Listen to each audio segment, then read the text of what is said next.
The emergency room had a smell that Dr. Elena Morales would never get used to.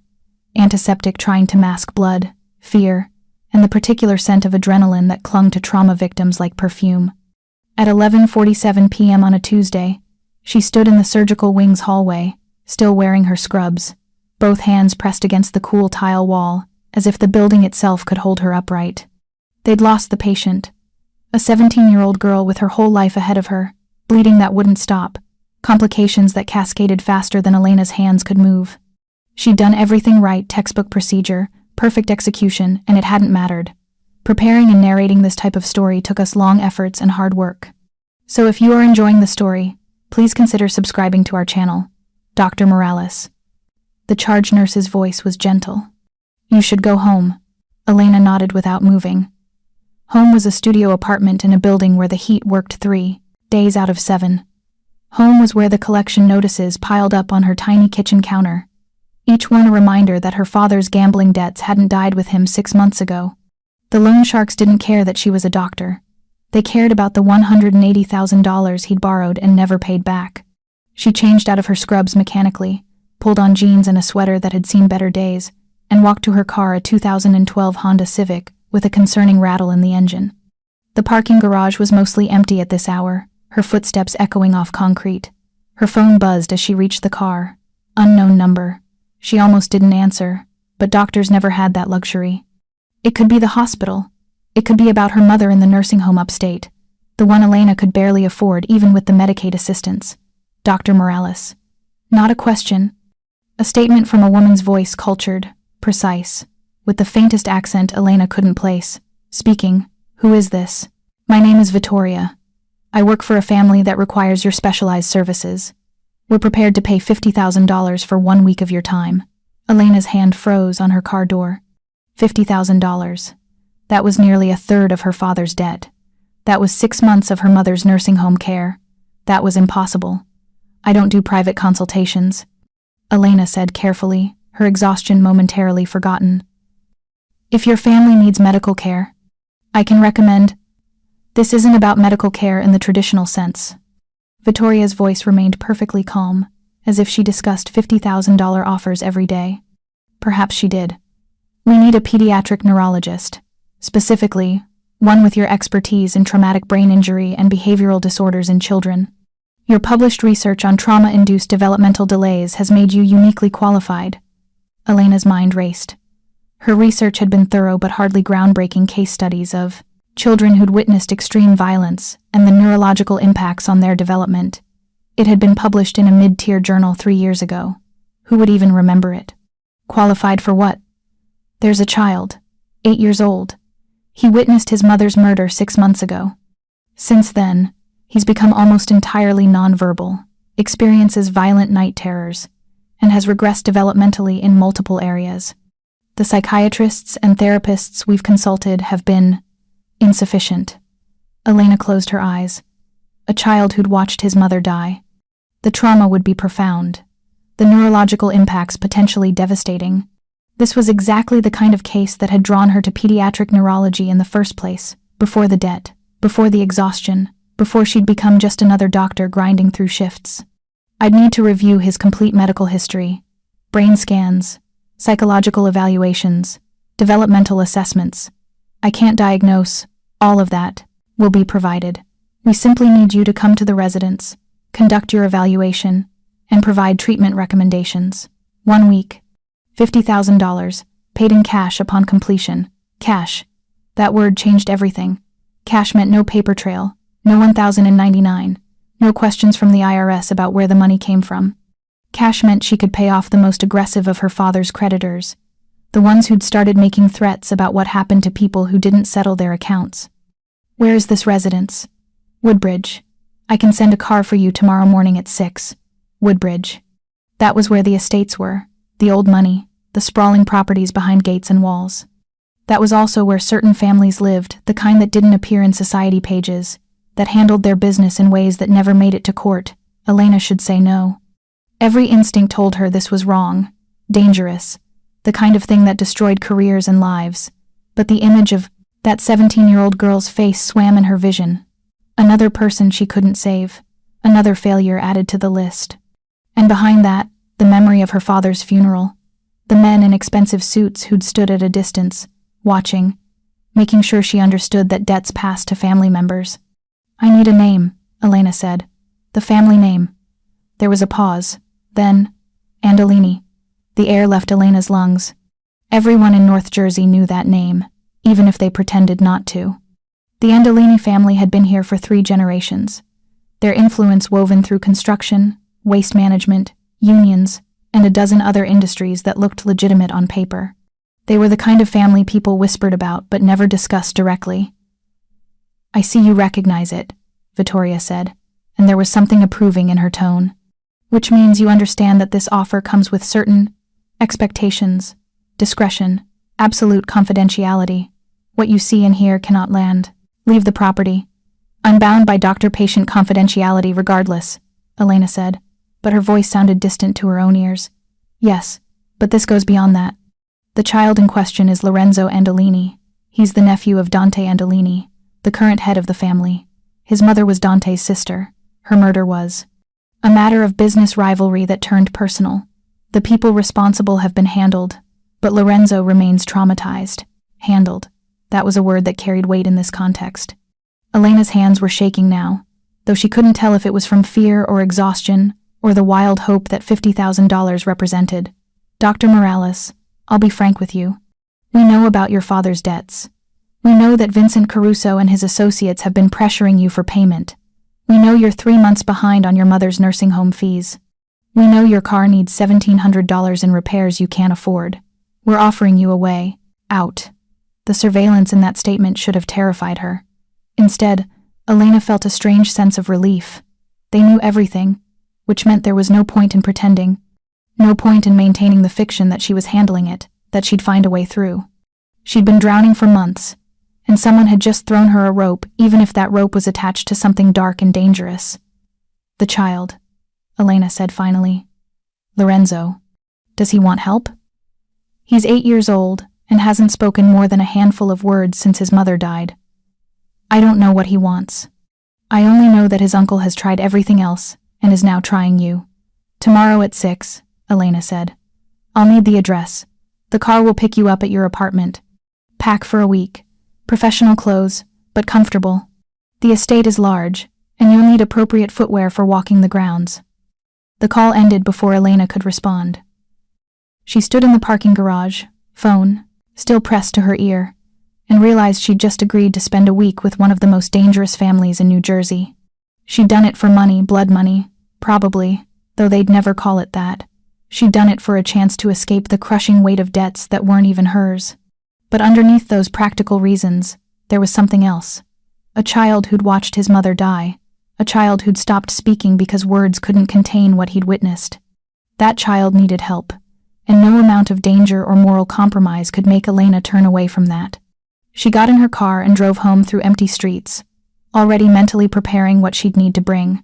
Medical equipment, assessment tools, her research papers on childhood trauma. And somewhere in the back of her mind, a voice whispered that she was making a terrible mistake. The voice was probably right, but she was going anyway. At 5:47 a.m., Elena stood in front of her apartment building with a worn duffel bag containing a week's worth of clothes and her professional materials. She'd barely slept, spending most of the night reviewing everything she knew about traumatic mutism and developmental regression in children. She'd also spent an unhealthy amount of time searching for information about Lorenzo Andolini's mother's death. There wasn't much in the public record. Gabriella Andolini had been found dead in her home in Millburn 6 months ago. The official story was a home invasion gone wrong, but the comment sections of news articles told a different story. People who knew someone who knew that it had been a message from a rival family, that Gabriella had been killed because Dante Andolini had refused to negotiate over territory rights in Elizabeth. The black Mercedes that pulled up was immaculate, the kind of vehicle that probably cost more than Elena made in 2 years. The driver who emerged was middle-aged, solidly built, wearing a suit that managed to be both professional and vaguely threatening. He didn't introduce himself, just took her bag and opened the rear door. "Dr. Morales, please." The interior smelled like leather and money. Elena slid into the back seat, and the door closed with the solid thunk of German engineering. There was a privacy screen between her and the driver, tinted dark enough that she could barely see his outline. The drive took 40 minutes, winding through increasingly affluent neighborhoods, until they reached an area where the properties were measured in acres rather than lots. The Mercedes turned onto a private road, marked only by a discreet bronze plaque. Andolini Estate, private property. The gate was 12 feet of wrought iron backed by steel. A camera swiveled to track the car's approach, and the gates swung open silently. Elena caught a glimpse of a guardhouse partially hidden by landscaping, not the friendly neighborhood security type, but the kind of guard who carried a weapon and knew how to use. The driveway stretched for nearly a quarter mile, lined with mature oaks that created a canopy overhead. The house that emerged at the end was not what Elena expected. She'd pictured something ostentatious, all marble columns and excessive grandeur. Instead, it was a sprawling stone manor that looked like it had been transplanted from the Italian countryside, weathered and elegant, with terraced gardens and ivy climbing the walls. Vittoria was waiting at the entrance. She was younger than Elena expected, perhaps 40, with sharp features and dark hair pulled back in a severe bun. She wore a charcoal suit that probably cost more than Elena's monthly salary. Dr. Morales, welcome. I trust the drive was comfortable. Yes, thank you. Elena stepped out of the car, her worn duffel looking painfully out of place against the backdrop of old-world wealth. I'll show you to your quarters first. Then we'll discuss Lorenzo's case before you meet him. Mr. Andolini is currently in meetings, but will join us this evening. Mr. Andolini, Dante Andolini, the man who ran one of the most powerful crime families in the state. The man who'd ordered people handled for killing his sister. Elena felt her pulse quicken as she followed Vittoria into the house. The interior matched the exterior old wealth, quietly displayed. Dark wood paneling, artwork that looked genuinely old rather than deliberately aged, furniture that was comfortable rather than showy. This wasn't a house trying to impress. It was a house that didn't need to. Vittoria led her up a curved staircase to the second floor, down a hallway lined with closed doors. You'll be in the east wing, near Lorenzo's quarters. It seemed practical to have you close by in case he has night terrors. She opened a door to reveal a bedroom that was larger than Elena's entire apartment. 4-poster bed, antique dresser, a sitting area with windows overlooking the gardens, an attached bathroom with marble counters and heated floors. This is generous, Elena managed. You're a professional providing a service. We treat our professionals well. Vittoria set Elena's duffel on the luggage rack with a slight pursing of her lips that suggested the worn bag offended her aesthetic sensibilities. Lorenzo's room is 2 doors down. He has night terrors approximately 4 times per week, usually between 2 and 4 a.m. When he wakes screaming, he often tries to hide in his closet or under his bed. The previous therapist recommended not forcing contact during these episodes. Has anyone tried just sitting with him? Not speaking, not touching, just being present? Vittoria paused. I don't believe so. The staff has been instructed to check on him and ensure he doesn't hurt himself, but to otherwise give him space. Elena nodded, already forming assessments. Traumatized children often needed presence more than intervention, someone who could tolerate their fear without trying to fix it immediately. I'd like to review all his medical records before I meet him. Brain scans, blood work, psychological evaluations, everything. Already prepared. Come with me. Vittoria led her back downstairs to a study lined with bookshelves. A mahogany desk held a laptop and several thick folders. Everything we have is here, physical copies and digital files. You'll have complete privacy to review. I'll bring lunch at noon, and we'll introduce you to Lorenzo at 2 this afternoon. After Vittoria left, Elena opened the first folder with hands that weren't quite steady. Lorenzo Andolini stared up at her from a photograph clipped to his intake form. A beautiful child with dark curls and eyes that looked far older than 8 years had any right to be. In the photo, taken before his mother's death, he was smiling, but even then, there was something wary in his expression, as if he'd already learned that happiness could be taken away. The medical records painted a picture of a child in profound psychological distress. The CT scans showed no structural brain damage, but the EEG readings indicated irregular sleep patterns and heightened amygdala activity, consistent with severe PTSD. His developmental assessments showed regression in language, fine motor skills, and social interaction. He'd stopped attending school. He barely ate. He spent hours arranging and rearranging his toy cars in precise patterns, The kind of self-soothing, repetitive behavior that spoke of a mind trying desperately to impose order on a chaotic internal world. The police report about his mother's death was tucked in the back, probably not meant for Elena to see. She read it anyway. Gabriella Andolini, age 34, found deceased in her home. Multiple gunshot wounds. Time of death estimated between 8 to 10 p.m. Son found at the scene, unharmed physically, hiding in his mother's closet where he'd apparently witnessed the entire event through a crack in the door. Elena closed her eyes, feeling the familiar weight of vicarious trauma. This child had watched his mother be murdered, had listened to the gunshots, had probably heard her final moments. And then he'd hidden in that closet, waiting, not knowing if the men who killed her would come for him too. No wonder he'd stopped speaking. What words could possibly contain that experience?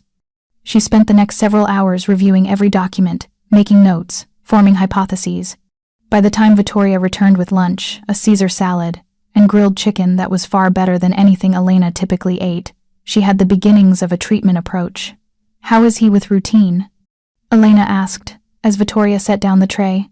"Very attached to it. He becomes distressed if his schedule changes. And with his uncle? How does he respond to Dante?" Vittoria's expression softened slightly, the first genuine emotion Elena had seen from her. "Lorenzo loves his uncle. Mr. Andolini is. He tries very hard with the boy. But I think his own grief gets in the way. He doesn't know how to help without fixing, and Lorenzo can't be fixed, can he? Only healed, and that takes time. Does Dante blame himself?" I couldn't say, but the way Vittoria looked away suggested she absolutely could say, and the answer was yes. At 2:00, Vittoria led Elena to Lorenzo's room on the second floor. It was decorated like any 8-year-old's room sports posters, a bookshelf full of comics and adventure novels, a rug shaped like a soccer field. But the precision with which everything was arranged suggested someone managing anxiety, not someone living comfortably. Lorenzo sat on his bed, organizing his toy cars. He looked up when they entered, and Elena saw the wariness immediately, a child who'd learned that new people could be dangerous. "Lorenzo," Vittoria said gently, "this is Dr. Elena. She's going to be staying with us for a little while. She's here to help you feel better." The boy's gaze flickered to Elena, assessing her with an intensity that was unsettling in someone so young. He didn't speak, didn't smile, just watched.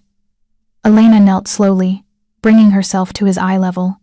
She didn't approach him, didn't reach out, didn't force anything.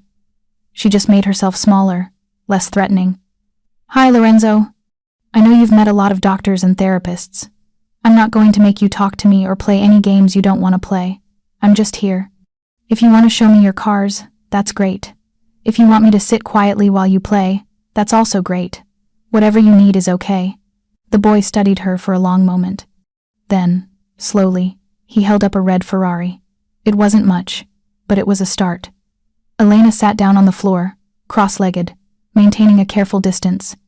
Lorenzo returned to arranging his cars in precise rows, occasionally glancing up to check if she was still there. She didn't try to engage him, didn't push for more interaction. She just existed in his space, patient and present. They sat like that for 45 minutes. At one point, Lorenzo got up and brought over a small plastic bin containing more cars. He set it between them, not quite offering to share, but acknowledging her presence as something that didn't threaten his carefully ordered world. When Vittoria returned to tell them dinner would be ready soon, Lorenzo looked briefly distressed at the disruption to his routine. "Same time tomorrow?" Elena asked him quietly. "I'll come sit with you again, if that's okay." The smallest nod, barely perceptible, but Elena caught it. As she stood to leave, Lorenzo spoke for the first time. His voice was rusty from disuse, barely above a whisper. "The red one goes first." Elena looked back at the rows of cars. The red Ferrari was indeed at the front of the formation. "Always?" she asked. "Always. It's the fastest.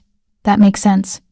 Elena said, "Fast is good when you need to get away from something." Lorenzo's eyes met hers, and in that moment, she saw understanding flash between play and them.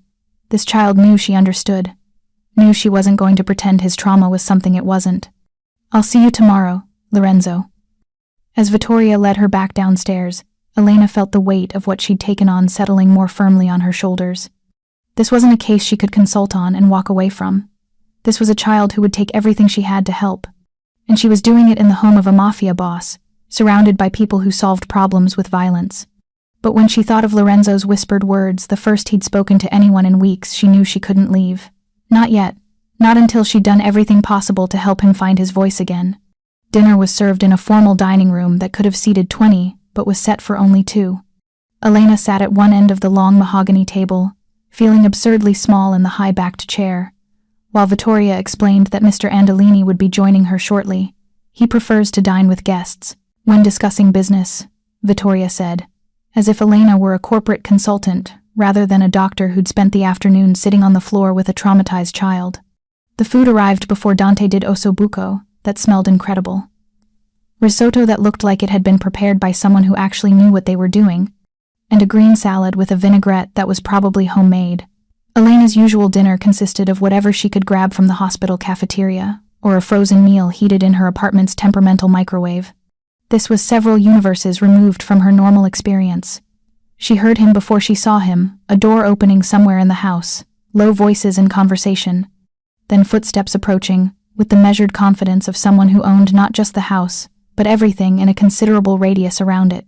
Dante Andolini entered the dining room, and Elena's first thought was that he looked tired. Her second thought was that, tired or not, he was one of the most compelling men she'd ever seen. He was tall, probably 6'2", with the build of someone who stayed in shape not from vanity, but from practical necessity. Dark hair shot through with silver at the temples, cut short and precisely styled. Sharp features that might have been handsome if they weren't set in such hard lines. His suit was charcoal gray, perfectly tailored, worn with the ease of someone who'd never considered wearing anything else, but it was his eyes that caught her. Dark brown, almost black, and absolutely exhausted. This was a man who hadn't slept properly in months. Elena recognized the signs she saw them in her own mirror often enough. Dr. Morales. His voice was deep, with the faint accent of someone who'd grown up speaking Italian at home but English everywhere else. Thank you for coming. I apologize for not greeting you earlier, business that couldn't wait. He sat at the head of the table, which put him closer to Elena than the formal setup suggested. A staff member appeared immediately to serve his food, then disappeared just as quickly. I understand you spent time with Lorenzo this afternoon, Dante said, picking up his fork but not yet eating. Vittoria tells me he spoke to you. A few words. About his cars. That's more than he's said to anyone except me in weeks. Dante's expression didn't change, but something in his voice shifted a note of desperate hope that he was trying to contain. The therapist said he might never speak normally again, that the trauma was too severe. Elena took a sip of water, buying time to formulate her response. She needed to be honest, but not crushing. The therapists were wrong. Lorenzo hasn't lost the ability to speak, he's choosing not to. That's actually a positive sign, neurologically. It means the pathways are intact. He's just protecting himself the only way he knows how. By staying silent, by controlling what he lets out. Speech is vulnerability. It reveals your thoughts, your needs, your fears. For a child who watched those vulnerabilities fail to protect his mother, silence feels safer. Dante set down his fork, his food untouched. He looked at Elena with an intensity that was almost physical. Can you help him? I think so. But it will take time, and it won't be linear. He'll have good days and terrible days. He'll make progress and then regress. Healing from trauma isn't a straight line. How much time? Weeks. Possibly months. More than the 1 week we discussed. Dante nodded slowly. Then we revise the arrangement. Stay as long as it takes. Name your price. Elena's heart rate picked up. This was the moment where she should negotiate, should protect herself with clear boundaries and limited engagement. Instead, she heard herself say, I need to see consistent progress before I can commit to an extended timeline. Let's reassess after the first week. Fair enough. Dante finally began eating, his movements economical and precise. Tell me about your approach. The previous therapists wanted to process the trauma through play therapy and art. Lorenzo refused to participate. Because processing requires reliving, and he's not ready for that. Right now, he needs to feel safe. Actually safe, not therapist safe. He needs routine, predictability, and adults who don't push him to feel things before he's ready. And the night terrors? Elena had been thinking about this since reading the reports. I'd like to try something unconventional. When he wakes up screaming, I want to be there. Not to stop the terror or comfort him out of it, but just to sit with him. Let him see that someone can witness his fear without trying to fix it or make it go away. Dante's jaw tightened. You want to watch my nephew suffer and do nothing? I want to show him that his suffering doesn't destroy the people around him, that someone can stay present with his pain. Right now, everyone who tries to help him is trying to make the pain stop. But it won't stop. Not for a long time. He needs to learn that he can survive it, and that he doesn't have to survive it alone. The silence that followed was heavy. Dante stared at her with an expression she couldn't read. Anger, maybe, or grief, or the kind of bone-deep exhaustion that came from fighting battles you couldn't win. My sister died because I wasn't there, he said finally. His voice was flat, stating facts. She called me that afternoon. Said she was worried about some people who'd been watching her house. I told her I'd send security, but I had a meeting I couldn't miss. I sent them 2 hours later. By then, she was dead, and Lorenzo was hiding in her closet. Elena's chest tightened. She'd suspected guilt, but hearing it spoken aloud was different. You couldn't have known. Of course I could have known. The Calabrese family had been making threats for weeks. I knew they were unstable, that they might do something reckless. I just didn't think they'd go after Gabriella. She wasn't part of the business. She was just my sister, just a mother, just... His voice cracked, and he stopped abruptly. He stood up sharply, walking to the window that overlooked the darkened gardens. His back was rigid, hands clasped behind him in a posture that was probably meant to look controlled, but instead looked like a man barely holding himself together. Lorenzo looks at me, and I know what he's thinking, Dante continued, still facing away. He's thinking that I promised to keep them safe. That's what I told Gabriella when she got pregnant, that she and her son would always be protected, that being part of this family meant something. And then men came into her home and shot her while her child watched. Elena set down her napkin and stood, moving closer but maintaining distance. Lorenzo doesn't blame you.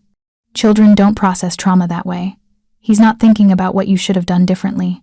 He's just trying to survive what happened. How do you know? Dante turned to face her, and in the dim light from the chandelier, she could see the grief carved into every line of his face. How do you know what he thinks when he won't talk? Because I've worked with dozens of traumatized children, and I've never met one who blamed the adults who loved them for failing to prevent the unpreventable. They blame themselves. They blame the world for being unsafe. But they don't blame the people trying to protect them. They just desperately need those people to stay, to not abandon them in their fear. Dante's expression shifted, something breaking open, that he'd been keeping carefully locked. I don't know how to stay with it, with his pain. I see him suffering and I want to fix it, want to undo it, want to... He stopped, running a hand through his hair in a gesture that disrupted its perfect styling. I don't know how to just witness it. Most people don't, Elena said gently. It's one of the hardest things we can do, sit with someone else's pain without trying to make it stop. But Lorenzo needs that from you. He needs to know that his uncle can handle his fear without it being too much. And if it is too much, if I fail him again, then you keep trying. That's all any of us can do. Dante looked at her for a long moment, and Elena had the unsettling sense of being truly seen, not as a doctor, not as an employee, but as a person who understood something essential about suffering and survival. Why did you really come here? He asked. Vittoria told me about your father's debts, about your situation. But you could have said no, could have found another way. Why agree to this? Elena considered lying, maintaining the professional distance that was already badly eroded.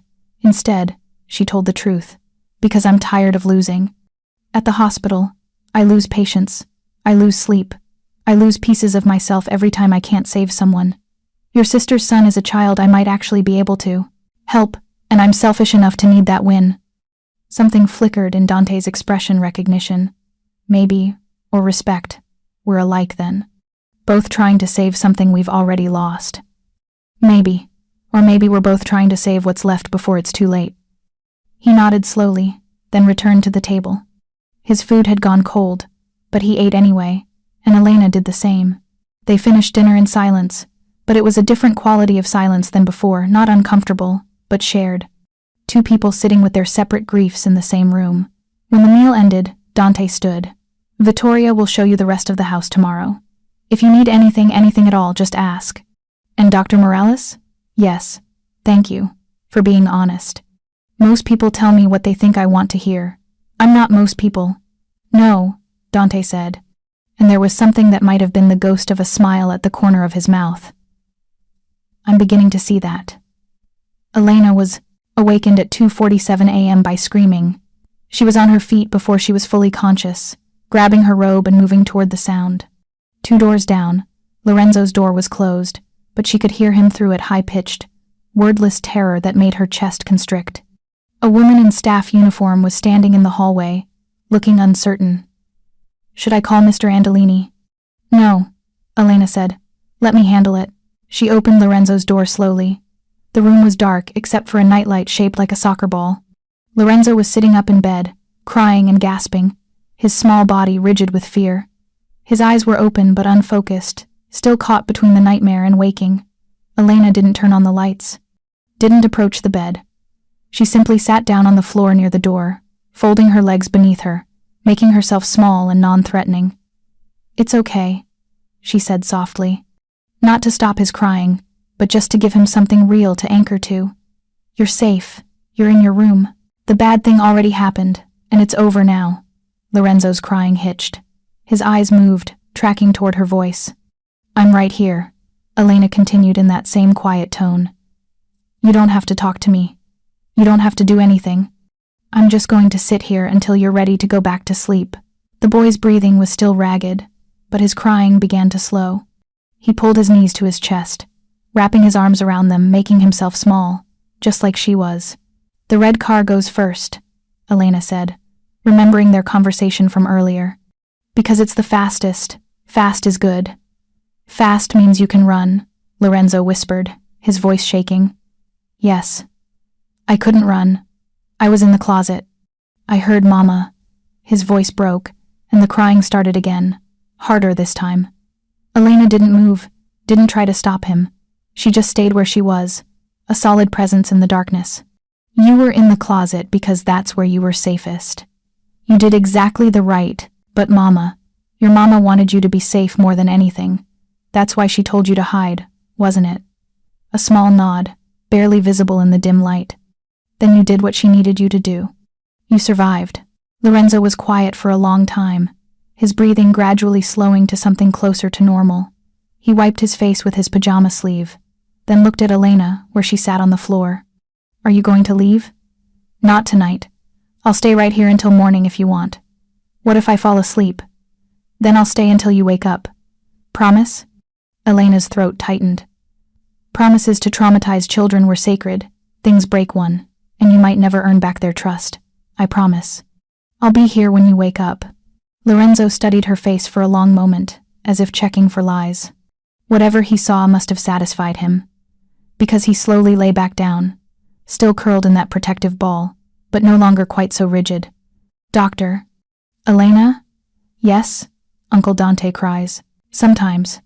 At night. I can hear him through the wall. Elena's heart broke a little. Your uncle loves you very much, and he loved your mama. Sometimes grown-ups cry too, when people they love are gone. Is it okay that I cry? It's more than okay. It's necessary. Lorenzo was quiet again, his eyelids drooping. The terror was receding, leaving behind only exhaustion. Within minutes, he was asleep. Elena stayed exactly where she was, sitting on the floor in a room that smelled like childhood and grief. Her back ached, her legs went numb, but she'd made a promise, and she would keep it. At some point, she heard the door open behind her. She turned to see Dante standing in the doorway, wearing sweatpants and a t-shirt, his hair disheveled.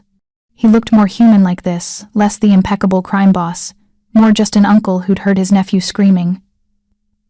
Vittoria called me, he whispered. Said Lorenzo had an episode. He's asleep now. Dante moved into the room, looking at his nephew's small form in the bed. His expression was raw with something Elena didn't have a name for. Love and grief and guilt all tangled together. You kept your distance, he observed, noting that Elena was still by the door, not at Lorenzo's bedside. He needs to know someone can be present without overwhelming him, that he can have his fear without someone trying to take it away or fix it. Does it work? This approach? I don't know yet, but tonight he asked me to stay, and then he fell asleep. That's progress. Dante lowered himself to sit on the floor beside her, his back against the wall. He was close enough that Elena could smell his cologne, something expensive and subtle. Close enough that she could feel the warmth radiating from his body in the cool room. I heard what he said, Dante admitted quietly. About hearing me cry. Children hear everything. They know everything. We can't protect them from our grief, we can only show them that grief doesn't destroy us. But, what if it does? His voice was barely audible. What if I'm not strong enough for this? For him? Elena turned to look at him. In the dim light from Lorenzo's nightlight, Dante Andolini didn't look like a mafia boss. He just looked like a man drowning in responsibility and loss, trying desperately to keep his head above water. You don't have to be strong enough, Elena said. You just have to be present. That's all any of us can do. They sat together in silence, watching Lorenzo sleep. Two people bound by their shared commitment to one traumatized child. Outside, the night was quiet. Inside, something was shifting, the beginning of a fragile trust, the first steps toward healing. Elena had come here for money, to escape her father's debts, and buy herself time. But sitting on this floor beside a man who was as broken as the child they were trying to help, she realized she was here for something else now. She was here because sometimes the only way to save yourself was to try to save someone else first. The pattern established itself over the following days with surprising consistency. Elena would spend her afternoons with Lorenzo, sometimes talking, more often simply existing in parallel, while he played with his cars or drew pictures that were usually too dark for an 8-year-old to be creating. She didn't push, didn't force connection, just offered steady, reliable presence. The night terrors continued, but they changed. Now when Lorenzo woke screaming, Elena was already there within minutes, and he'd begun to calm faster. By the fourth night, he stopped crying altogether when he saw her, just whispered, "You came," as if he'd expected her to break her promise. "I said I would," Elena reminded him gently. What she hadn't anticipated was Dante's increasing presence during these nighttime vigils. After that first night, he'd made it a habit to join them sitting on the floor in Lorenzo's room, not speaking, just being there, uncle and doctor, keeping watch together over a child who was learning that the world could be safe again. It was during these quiet hours that Elena began to see past the careful facade Dante maintained during daylight. He was softer in the darkness, more honest. He'd talk about Gabriella, about how she'd been the only person in the family who'd never wanted any part of the business, who'd tried to build a normal life away from all of it. She was a teacher, Dante said one night, his voice barely above a whisper so as not to wake Lorenzo. 2nd grade. She loved it, loved those kids like they were her own. And then she had Lorenzo, and everything made sense for her. She had what she wanted, a son, a career helping children, a life that was just clean, but she couldn't fully escape, Elena said, understanding the unspoken. No, because she was my sister. Because the Andolini name follows you whether you want it or not. His jaw clenched. The Calabrese family knew that killing her would hurt me more than any business move ever could. They were right. Elena wanted to reach for his hand, to offer some physical comfort, but she held back. The distance between them was professional, necessary, even if it felt increasingly artificial. "You've eliminated the threat?" she asked, already knowing the answer. "The Calabrese family no longer exists in any meaningful capacity." "I made sure of that." His voice was flat, matter of fact. This was the part of him that she couldn't reconcile, the man who sat tenderly watching his nephew sleep, who was also capable of orchestrating the destruction of an entire criminal organization. "Does that help?" Elena asked. "The revenge?" Dante was quiet for a long moment. "It helps me sleep at night, knowing they can't hurt anyone else I love. But it doesn't bring Gabriella back, and it doesn't fix what Lorenzo saw. No, nothing can fix that. We can only help him learn to carry it. Is that enough? Just carrying it? It has to be, because it's all we have." By the end of the first week, Lorenzo had begun speaking more regularly, still quietly, still carefully, but more.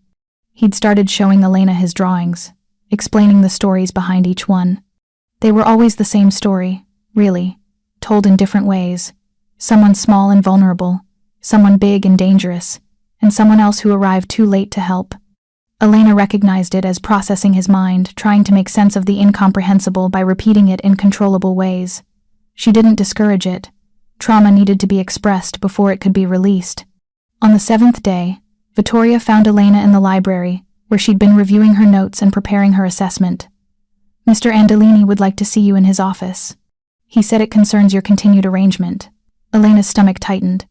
She'd known this conversation was coming, the week was up, and Dante would want to discuss next steps. She'd spent the past few days trying to figure out what she wanted. The money had been important initially, but now it felt secondary to Lorenzo's progress. She couldn't abandon him now, not when he was just beginning to open up. But staying meant committing to something far more complicated than a medical consultation. It meant embedding herself in a world she didn't fully understand, working for a man whose very existence challenged everything she'd been taught about right and wrong.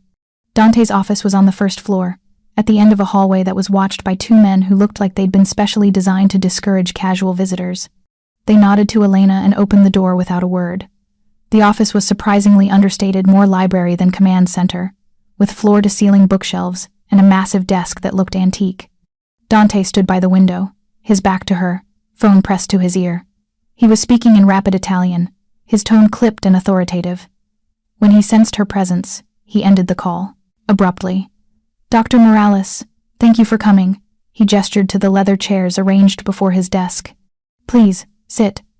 Elena sat, trying to read his expression and failing. Dante had perfected the art of revealing nothing when he chose. I've reviewed your preliminary report, he said, sitting across from her rather than behind his desk, a deliberate choice to make this feel less formal. Lorenzo has made more progress this week than in the previous 6 months combined. The night terrors are decreasing in frequency and intensity. He's speaking more. He's even started eating better. He's beginning to feel safe, Elena confirmed. But he's not healed, Mr. Andolini. This is just the beginning. If I leave now, he'll likely regress. He needs consistent support for months, possibly longer. I know. Which is why I want you to stay. Elena had expected this, but hearing it still sent a jolt through her system. The original arrangement was $50,000 for 1 week. I can't continue. At that rate indefinitely it would be exploitative. Dante's mouth quirked in something that wasn't quite a smile. I wasn't planning to insult you by offering the same rate. I'm prepared to pay you $200,000 for the next 3 months, with a renewal option, if Lorenzo still needs you after that time. Additionally, I'll settle your father's outstanding debts in full. All of them. Elena's breath caught. $200,000 plus her father's $180,000 in debts cleared. That was freedom. That was her life back. That was her mother's nursing home paid for a year in advance, and enough left over to actually save something for the first time in her adult life. That's too much, she heard herself say. It's what you're worth. What Lorenzo's healing is worth. Dante leaned forward, his dark eyes intense. I'm not a fool, Dr. Morales. I know what I'm asking you to do, to put your career on hold, to live here, to commit to a child who isn't yours. That deserves to be compensated fairly.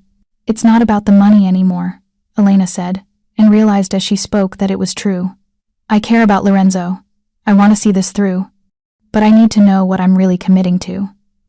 What it means to be part of this household long term. Dante sat back, studying her.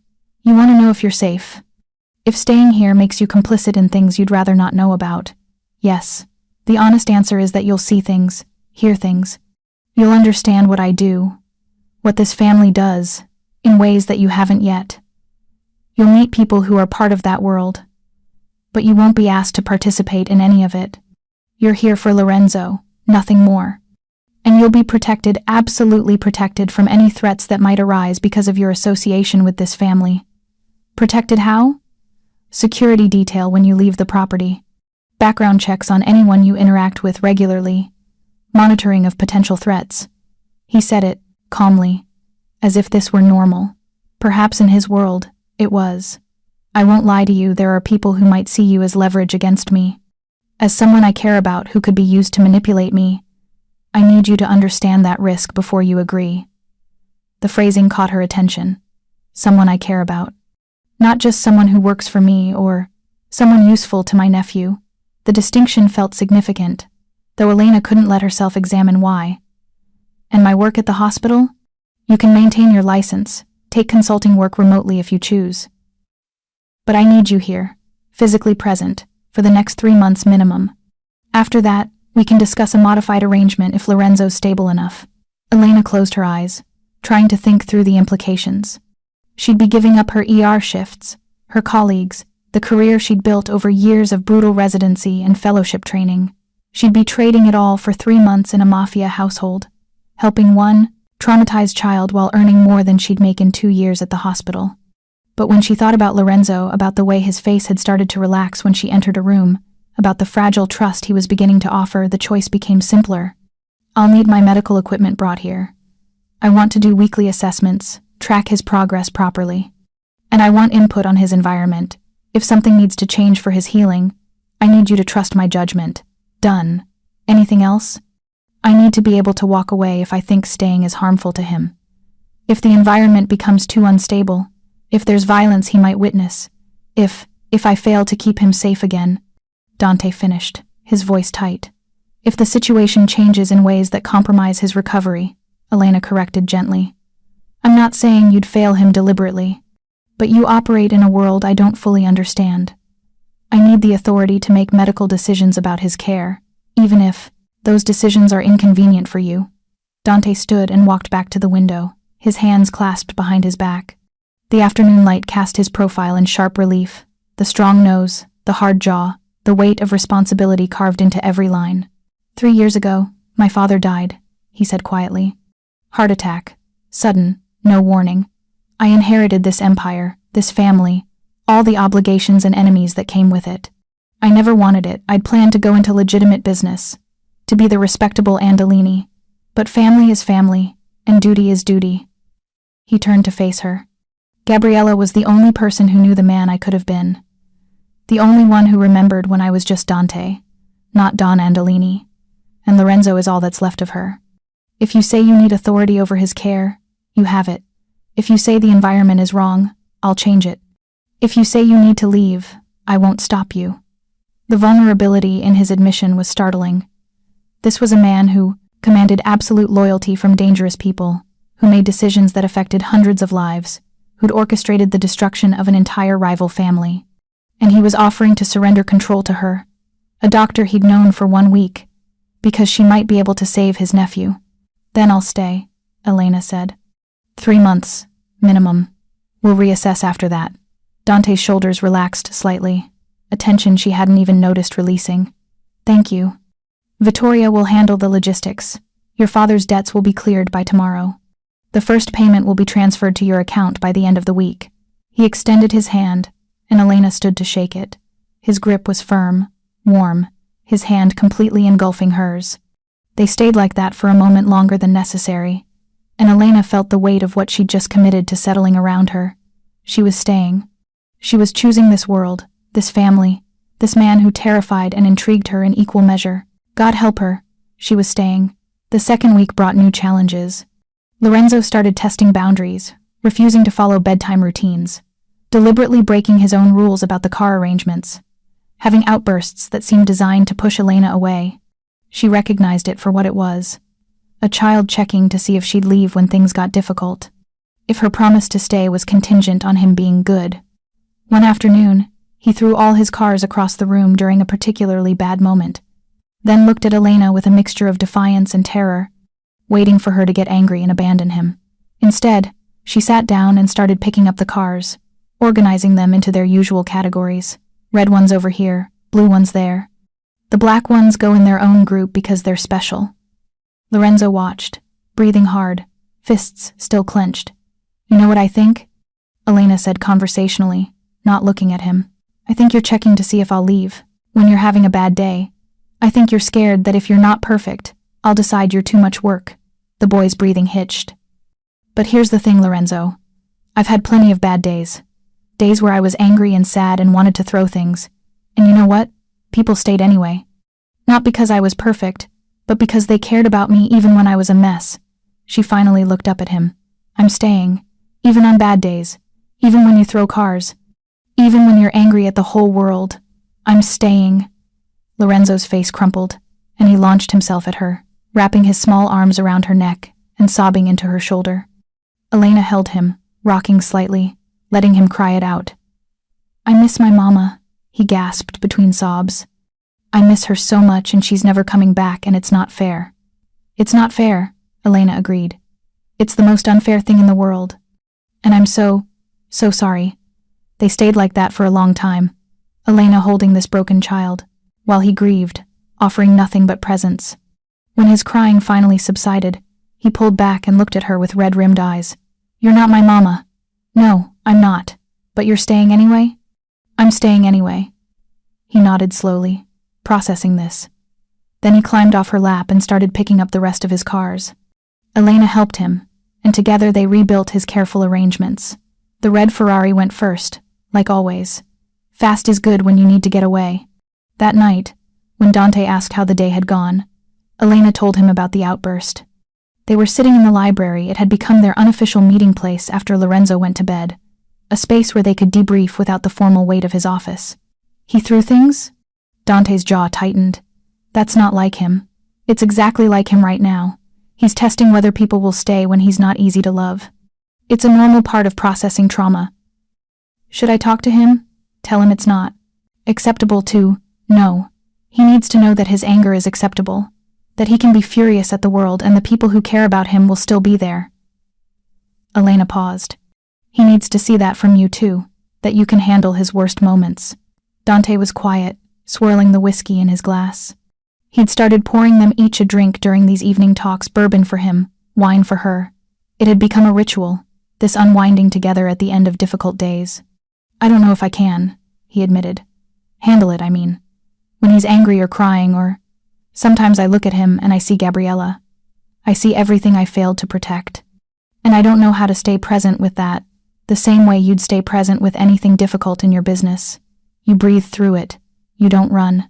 You accept that it's uncomfortable and you stay anyway. Business is different. I can control business. I can eliminate threats, make strategic moves, solve problems. But this," he gestured helplessly. "I can't solve his grief. I can't eliminate the threat that already killed his mother. I'm useless to him." Elena set down her wine glass. "You're not useless. You're giving him a safe home, financial security, the best care available. But more than that, you're giving him yourself, the parts of you that are broken too. That's what he needs to see, that broken people can still function, still love, still survive." "I'm not a good example," Dante said bitterly. "I'm a criminal, Elena.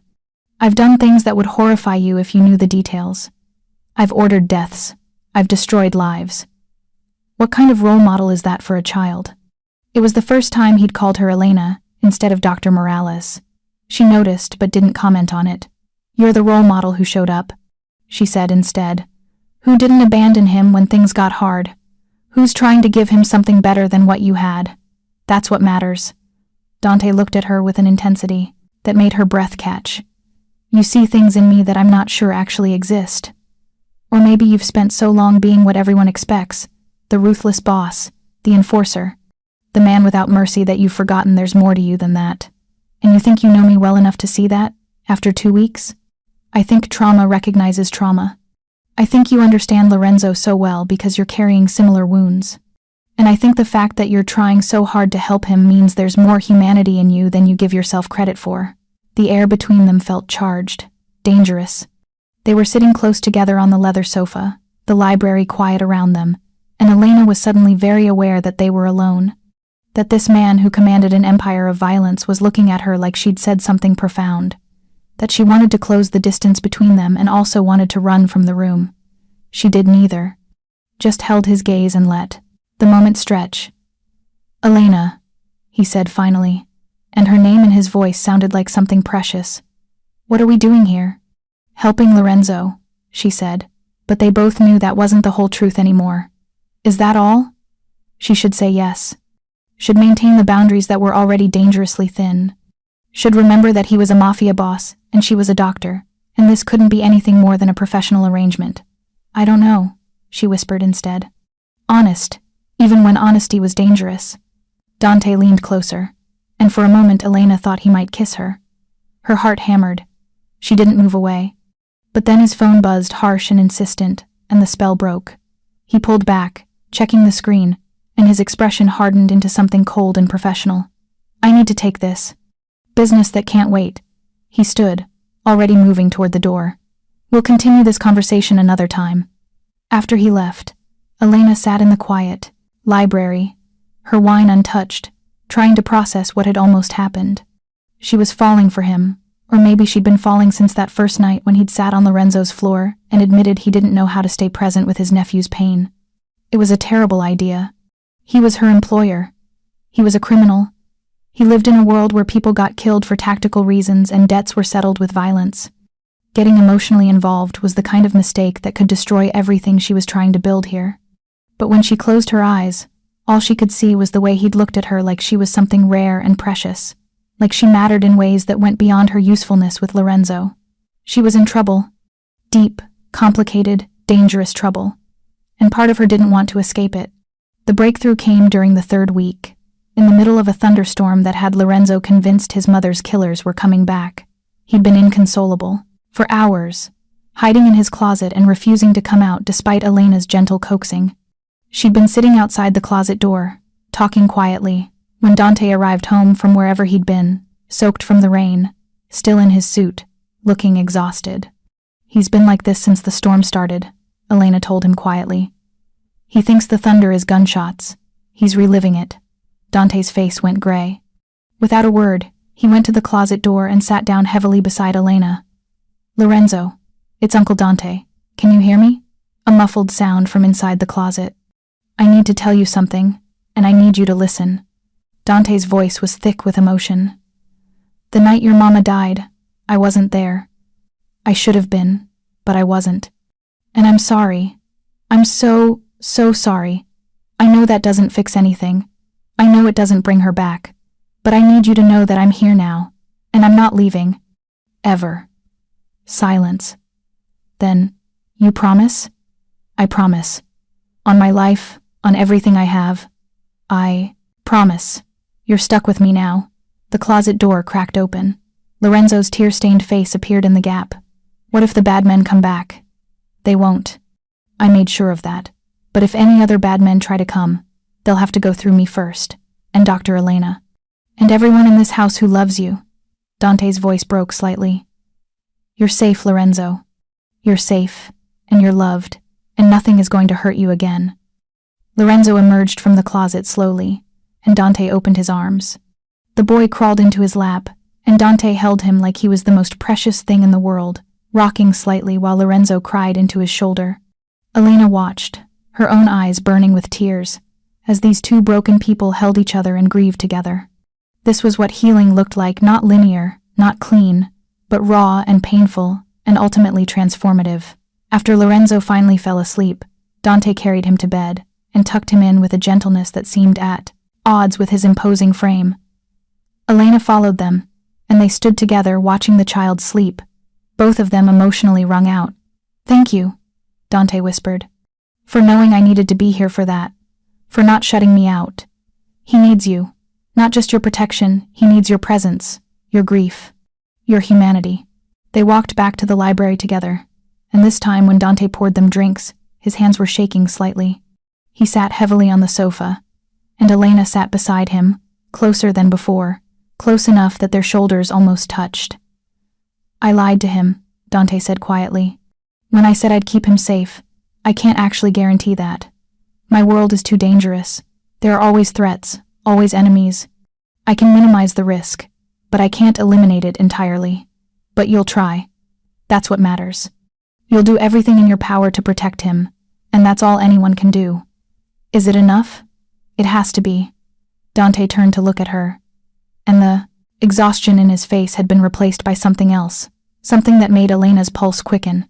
You've changed everything, you know, the way I see him, the way I see myself, even the way I see this house. You walked in here 3 weeks ago, and suddenly nothing is the way it was. Is that good or bad?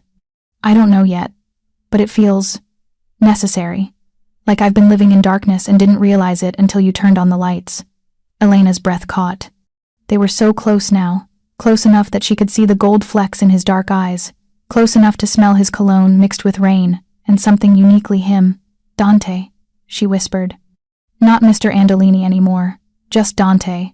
Just the man who was looking at her like she was salvation itself. Tell me to stop. he said, his voice rough. Tell me this is a terrible idea and we need to maintain professional boundaries. Tell me you're just here for Lorenzo and nothing else. She should.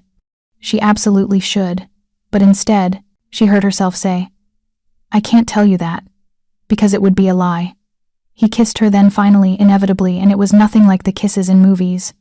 It was desperate and fierce, and tasted like bourbon and rain. His hands cupped her face like she was something fragile and precious, and she gripped his shoulders like he was the only solid thing in a tilting world. When they finally pulled apart, both breathing hard, Dante rested his forehead against hers. This complicates everything. I know. You should run. Should take the money and get as far from me as possible. I'm not a good man, Elena. I'm never going to be safe, never going to be normal. This life, my life, it destroys things. It destroyed my sister.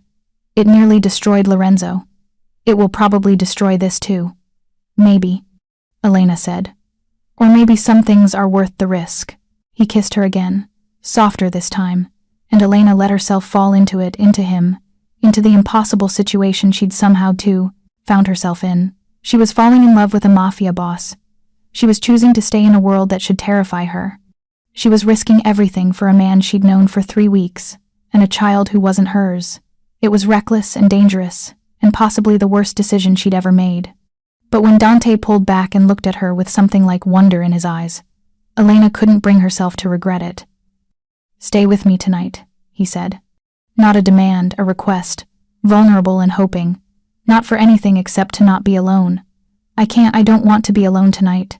Elena should go back to her room. Should maintain some semblance of propriety. Should think about what this meant, what it would change.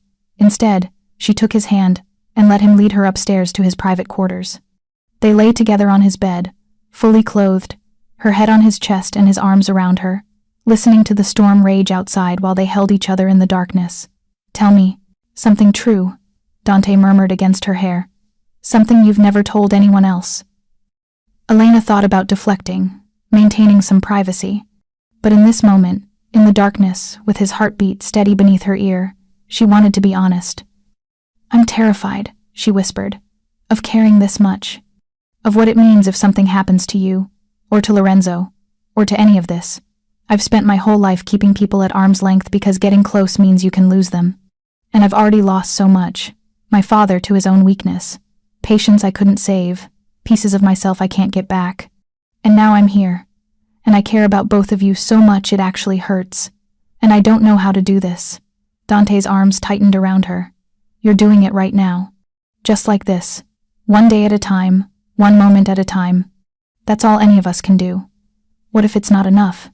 Then we'll face that together too. They fell asleep like that, wrapped around each other. 2 damaged people trying to believe they could build something good from all their broken pieces. The remaining weeks of the 3-month arrangement passed in a blur of incremental progress and deepening connections. Lorenzo continued to heal slowly, with setbacks and breakthroughs, but consistently moving forward. He started attending a private school with specialized support. He made a friend, another child with trauma in his background, who understood that some days were just harder than others. The night terrors decreased to once or twice a week, and when they came, Lorenzo would call out for both Elena and Dante, needing them both to feel safe enough to sleep again. Elena and Dante's relationship deepened into something neither of them had planned but both needed. They were careful around Lorenzo, not wanting to confuse him or add another layer of complexity to his recovery. But in the quiet hours after he slept, they'd find each other sometimes just talking, sometimes kissing, sometimes just holding each other and acknowledging that they were building something against all odds. Vittoria noticed, of course. She didn't comment directly, but one afternoon she found Elena in the library and sat down across from her with unusual informality. You're good for him, Vittoria said without preamble. Mr. Andolini. I've worked for this family for 15 years, and I've never seen him like this. Softer, more human. He was always human, Elena said. He just didn't have permission to show it, perhaps. But he's showing it now, and that's dangerous in his world. Men who see weakness will exploit it. You need to understand what you've become to him, what that means. What have I become? Vittoria's expression was serious. A vulnerability, the thing he'll protect above all else, which makes you a target. There are people who would use you to hurt him, who already are watching, waiting for an opportunity. You need to be careful. Elena's stomach tightened. Has there been a threat? Nothing specific yet, but there will be. There always is. Vittoria stood. I'm telling you this not to frighten you, but to prepare you. The choice to love a man like Dante Andolini comes with consequences. I need to know you understand that. I do. And you're staying anyway? Elena thought about Lorenzo's laugh when Dante had taught him how to play chess. She thought about the way Dante looked at her when he thought she wasn't watching, like she was something miraculous he couldn't quite believe was real. She thought about the family they were building from trauma and hope and desperate love. I'm staying anyway. Vittoria nodded, something like approval in her expression. Then I'll make sure the security team is prepared. And Elena? Welcome to the family. For better or worse. The 3 months ended on a Tuesday. Elena had prepared her final assessment of Lorenzo's progress, documenting the remarkable transformation from a nonverbal, traumatized child to a boy who was laughing again, speaking in full sentences, even starting to process his mother's death in healthy ways through therapy and art.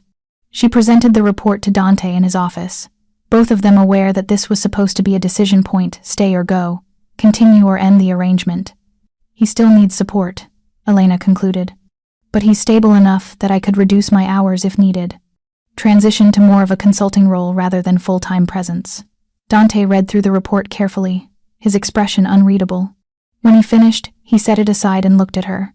Is that what you want? To leave? I don't know what I want anymore. 3 months ago, I came here for money. To escape my father's debts and buy myself some breathing room. Now, she gestured helplessly. Now everything is different. Tell me what you're thinking. Honestly. Elena took a breath.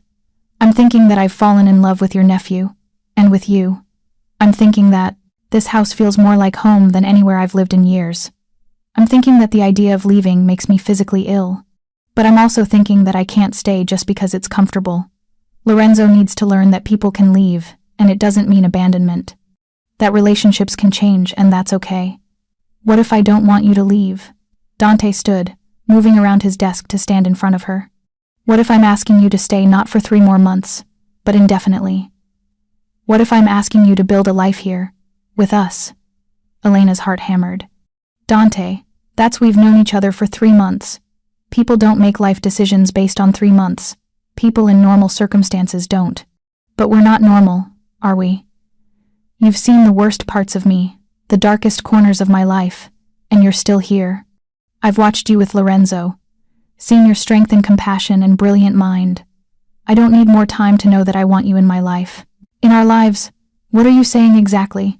He took her hands in his, and she could feel the slight tremor in his grip, this powerful man who commanded an empire, nervous about her answer.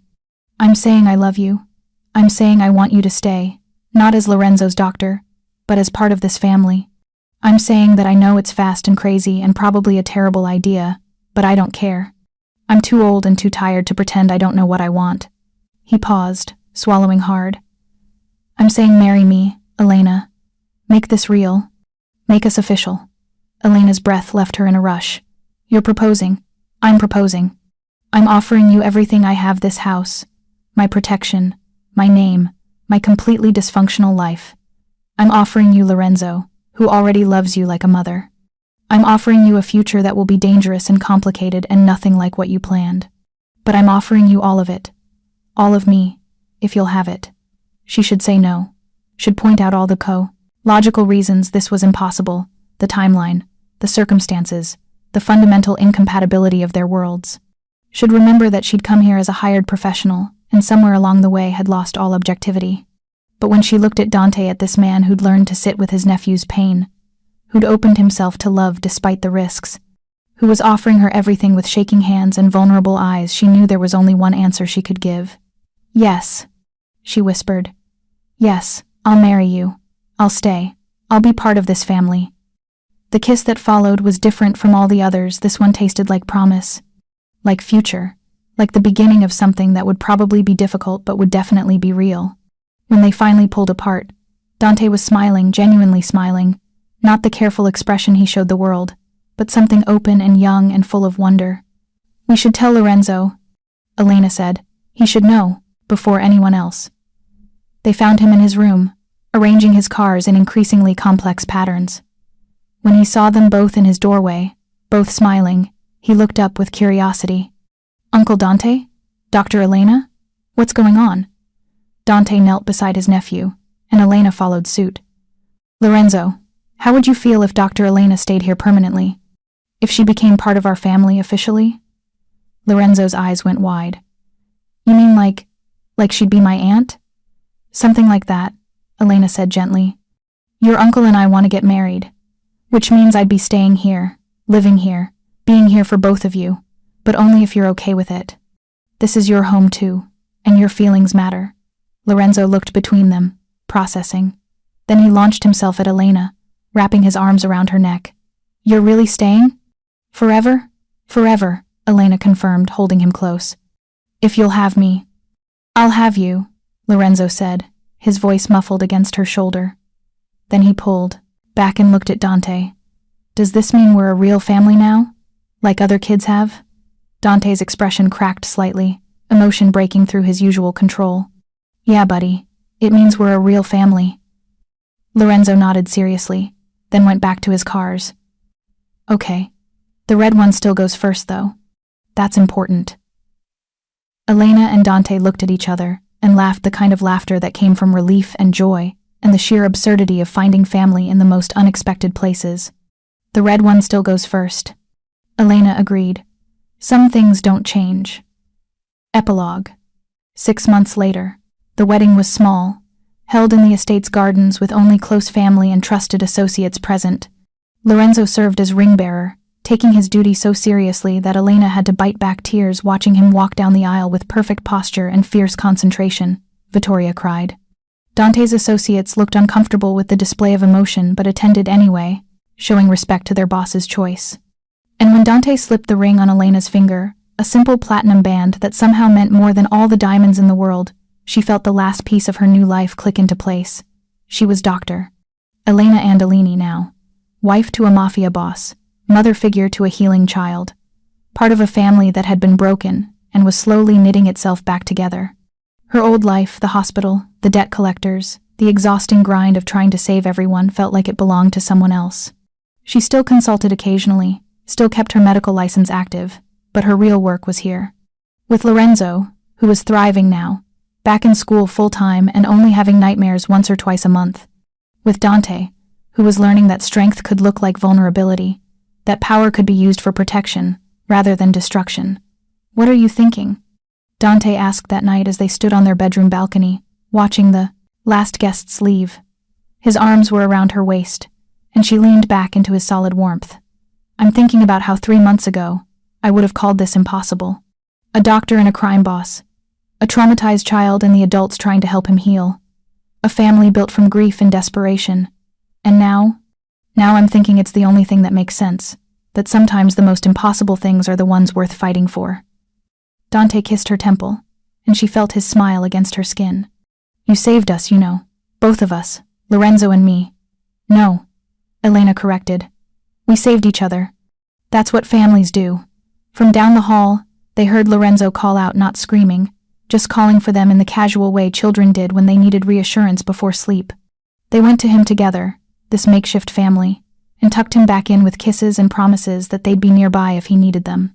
As they walked back to their room, Elena's hand in Dante's, she thought about all the choices that had led her here, the midnight phone call, the decision to stay, the moment she'd chosen to love a man who should have been impossible to love. Every choice had been terrifying. Every choice had been right.